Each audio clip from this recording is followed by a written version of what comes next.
Major Texas Hurricanes by Lucero Wynn. Public Speaking, Spring 2018.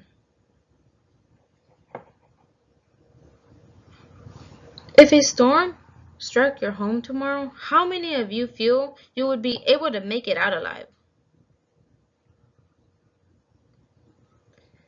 Thankfully, we have early warning systems such as ocean temperature measurement, Saffir-Simpson hurricane scale, satellites, and reconnaissance aircraft today to help us avoid a majority of natural disasters in a way our previous generations could not. Growing up in the Texas coast, I have always learned about the Great Storm of 1900 in Galveston, but experiencing Hurricane Ike in 2008 and Hurricane Harvey this past year has given me a new perspective. The Great Storm of 1900. According to Isaac Klein, a meteorologist at the time, on September 8, 1900, the storm was a Category 4 hurricane with 130 to 140 miles per hour estimated winds. ABC 13's Travis Herzog, one of our current meteorologists in Houston, did a 117th anniversary report on the Great Galveston Storm, and he described how Isaac tried to warn Galveston residents, but it was too late. Till this day, the exact death toll number has not been able to be determined, but it was over 6,000 people and leaving another 10,000 people homeless. The damage was terrible. 3,600 buildings were destroyed by the storm.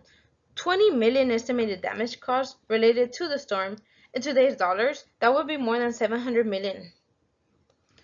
This led to the construction of the Galveston seawall, and it began on September 1902, and the initial segment was completed on July 29, 1904.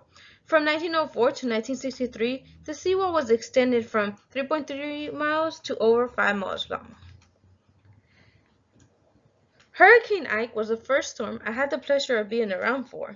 Even though the storm wasn't as strong as Isaac, only a Category 2, its storm surge caused so much more flooding. According to the tropicalweather.net, prior to making landfall, Hurricane Ike began as a tropical wave off the coast of Africa on August 29th. A few days later, by September 1st, it had developed into the ninth tropical depression of hurricane season, and it was classified Tropical Storm Ike later in that day. Ike was responsible for a total of 195 deaths. Of these, 74 were in Haiti, which was already trying to recover from Faye, Gustav, and Hannah, which occurred earlier in 2008, in which in the United States only 112 people were killed. It is estimated that insured damage in Texas, Louisiana, Arkansas, without considering storm surge or inland flooding, was about $10 billion. Insured losses from inland flooding and storm surge was approximately $2.5 billion in the same three states. Our latest storm, Hurricane Harvey, it made landfall as a Category 4, but it actually made landfall 3 times in the 6 days.